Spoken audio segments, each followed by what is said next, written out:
And our last speaker today is Lee Weinstein, class of 1975, and he is the president of Weinstein PR here in Portland.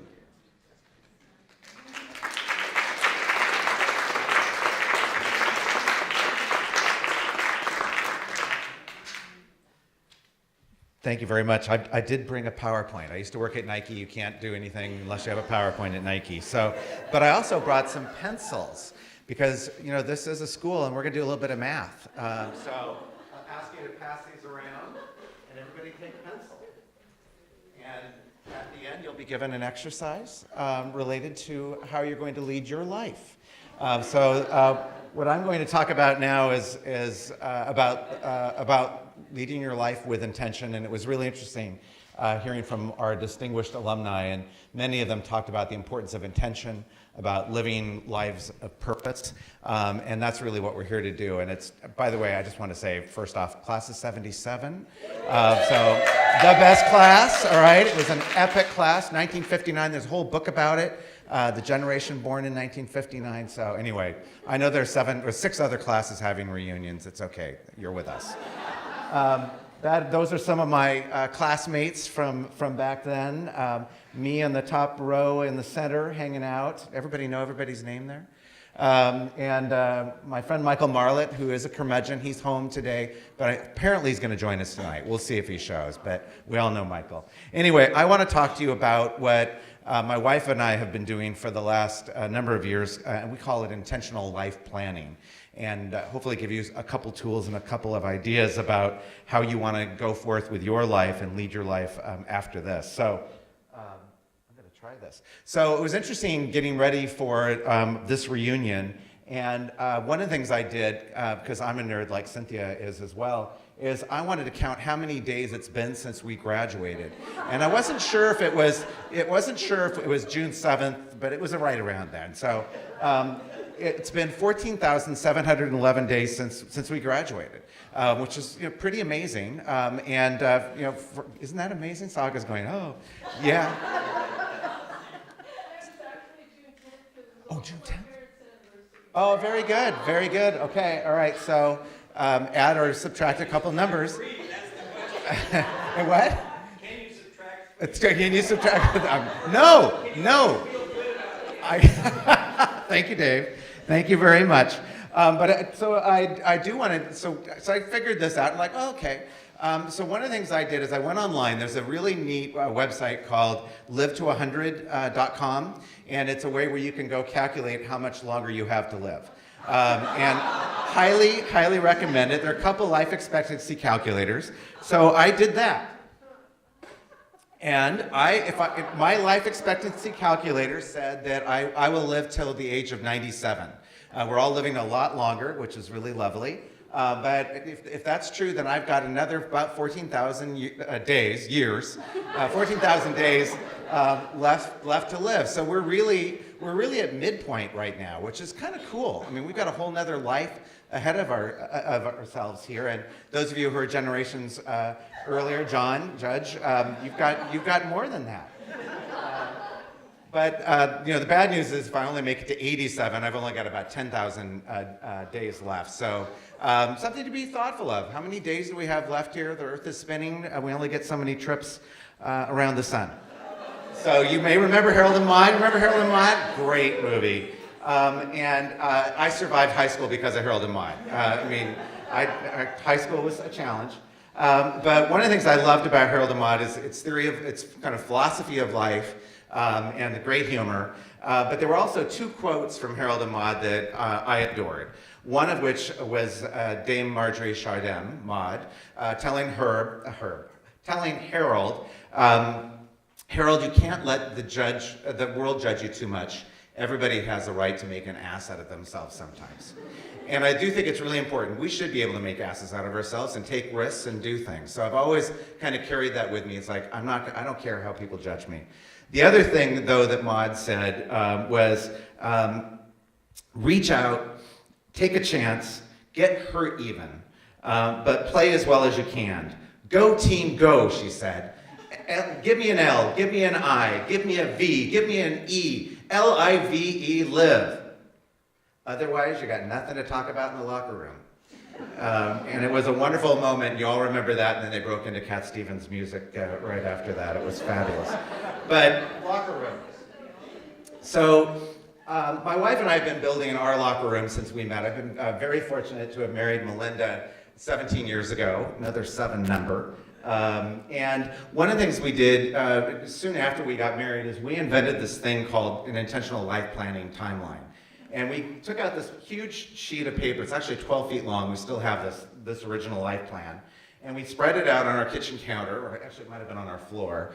And we figured out maybe we'd love to be, and we sort of asked each other, how long do you think you're gonna live? And I said, well, probably 87, and you're probably gonna live longer, and we debated that. And so then we put across the top of that sheet of paper every year from now until the year 2001, until I was gonna be 87, and Melinda was gonna be 93, I think.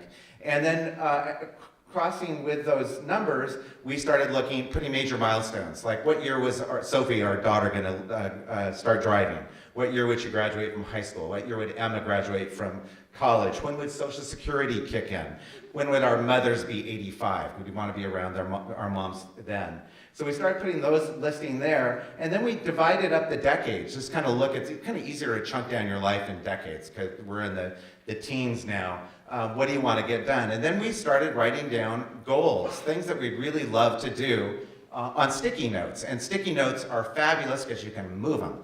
And so we started writing down things that we wanted to do, like buy an RV was one of our things, which we owned for a while, I'm embarrassed to say, but we did. But if you look, you're going to buy an RV, go to Yosemite, build a living trust, and a whole host of other kind of things on our stickies. Take the girls to Hawaii, run a 5K, camp with Emma and Sophie, go to Montana. And Michael Marlett, by the way, saw this when we posted this on our Facebook page. He's like, look at all those check marks. And that's one of the cool things. So a couple things about this notion of life planning and leading your life is when you write things down, it's amazing what happens. I think the sheer power of putting something down in writing kind of sends a message out to the universe. But then the other neat thing about this is in front of you. It's a visual tool. This timeline, we keep this timeline in our hallway. My friend Ashley has one in her bedroom. Our friends Stephen and Lisa have one in their bedroom. And they look at it every day. It's in front of you. Like, here's what we're going to do. Here's what we said we were going to do. And then the goal is to have no more than 10 goals, life goals per year. Because life happens, and that's the key thing about leading your life.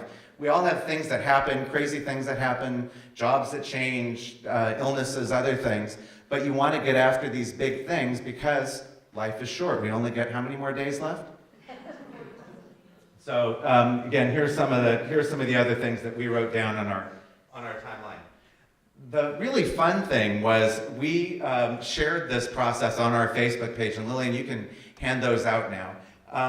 But we shared this on our Facebook page, and people just went kind of crazy. And some of you are Facebook friends, many of you with me, and have seen these things. And people go, hey, I'm really impressed. That's really cool. This is the smartest thing I've ever seen. How do we start? Some people said, could you do this with us because we're going to fight if we do this, and we need adult supervision. So that was pretty cool. And then some people said, hey, is there a part of your intentional life practice where you start leading others in the practice? And so we've now led 3 workshops. We have a 4th 2 weeks from today that's sold out, which is really cool. My wife's a total introvert. She hates doing these. But it's great having the female point of view there, and we're both equal in how we did this. So we've been having fun doing this.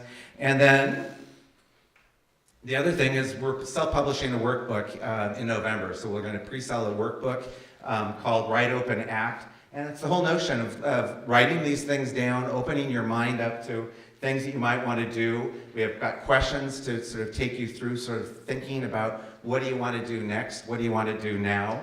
By the way, I added a whole nother chapter about what to do 60 plus, so all of us that are looking forward to our 3rd phase, I mean, we've got a whole life ahead of ourselves going forward, and things on how to stay on plan, etc. So with that, I've given you a sheet. It's a very basic calculator, so it's only to tell you how many days you have ahead of you. You can divide it by 12 and figure out how many years, or better yet, go online to live to100.com and do it there, because these online calculators are more sophisticated. They take into life, into things like family history and, did you smoke, or those sorts of things. So take a look at that.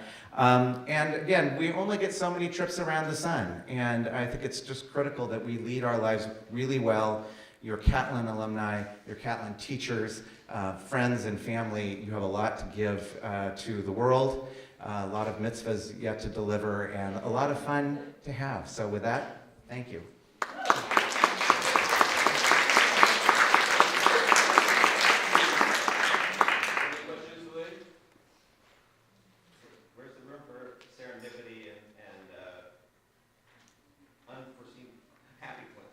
There are lots of happy coincidences and things that happen, and serendipity happens too. And I think there have been some discussions on our Facebook posts about, some people think life should just happen, and they don't want to plan for their life. I came from a corporate background as well, where you had a plan for everything. So we know how long our life is going to be. Shouldn't you have a plan for that? I mean, if life was a project, wouldn't you want to have a plan? But serendipity is important. And then the other thing that happens is, you'll be going through the year and somebody will say, hey, you should go do this. I don't know how to pronounce the Oahe River. Did I do well? Oahe River. I mean, now I'm hearing all about that, and now that's added to our timeline that we'll talk about. Do we want to go do that together? Do we want to do that separately? But yeah, serendipity is critical. The other thing, though, just back to writing things down. When you write these things down, like I wrote down in the year 2000, buy a farm, buy a ranch. And it didn't happen that year, but it happened within 10 years because it was written down. I'm curious how collaborative this ends up being. You're putting other people on your life plan. Your kids, your mothers, Good question. Do they know, care?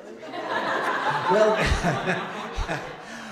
that's a very good question. What's fun about having it hung in a public place, so it's in a hallway next to our guest bathroom. So people can walk out of there, and as they're drying their hands a little bit more, they look at things, and they come and ask us questions. Our youngest daughter's boyfriend came in and was like, you haven't climbed Mount Hood yet. And I'm like, no, and that's been on the life plan for a long time, and it keeps getting pushed back.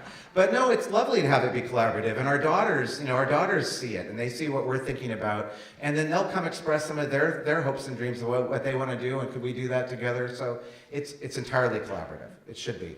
And it's always open to change, because that's the middle aim of life. So all of us who are the same age in this room. Yeah. We have half the number of days that you had on your PowerPoint. Oh, did you?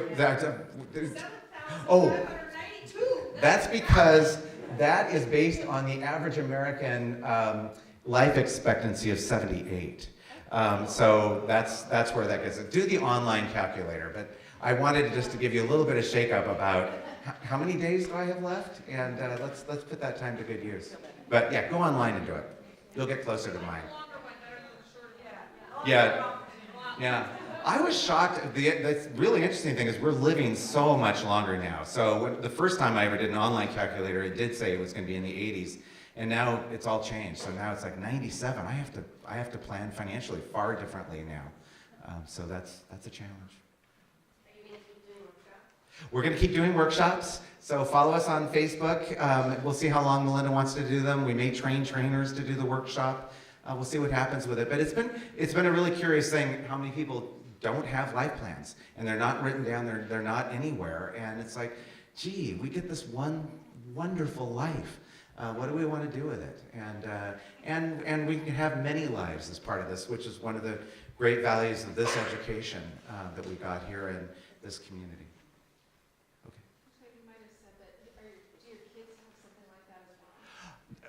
So daughter number one does. The youngest does not yet. She just got engaged, and I'm gonna lay this on her in October. But it was interesting. We had our eldest daughter and her girlfriend did it together. We did a little mini training for them, and I wasn't sure how. I wanted to see how young women in their 20s would respond to this. And it was a fascinating exercise. And the thing that was really useful for them was just seeing the timeline itself and how many years they had.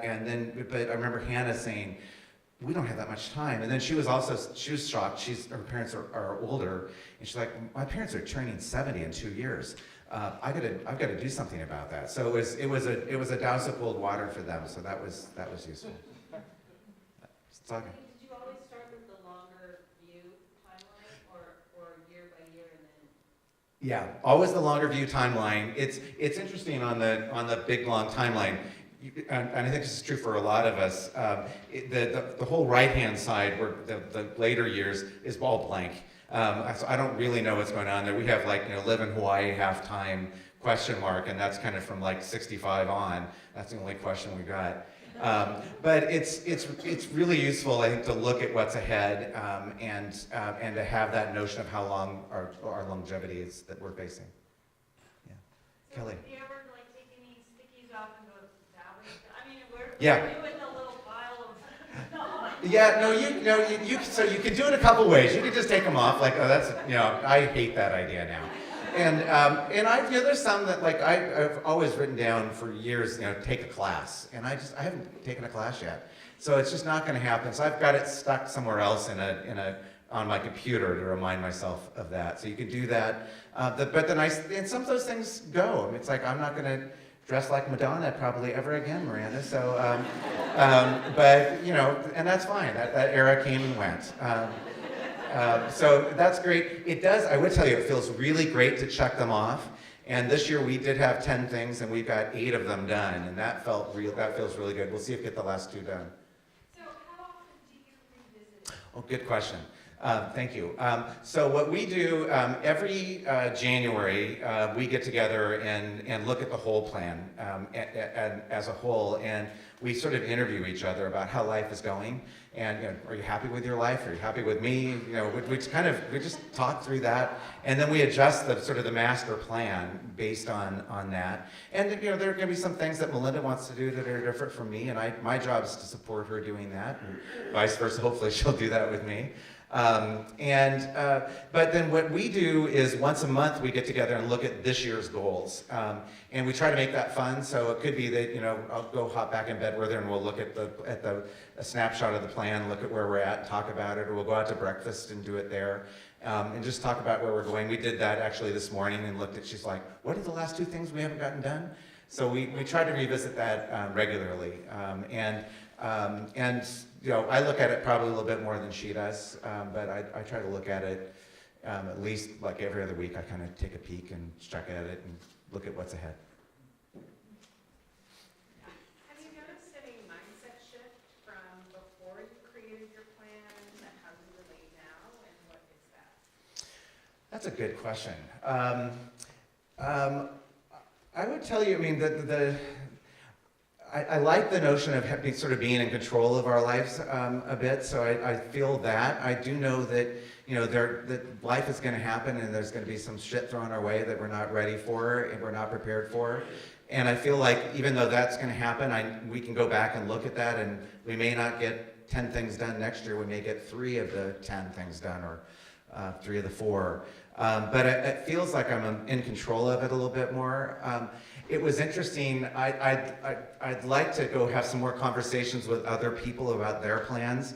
As I've been working on this workbook for the last year, I went and looked at some alumni snapshots of their plans that I'd taken. I hadn't looked at closely, and it was really interesting to see other people's plans. And so I'd like to see some more dialogue about that, because I think there could be some more learning as a result of that. Thank you for that. Okay. Well, thank you very much, and enjoy the rest of our reunion. Thanks to Catlin.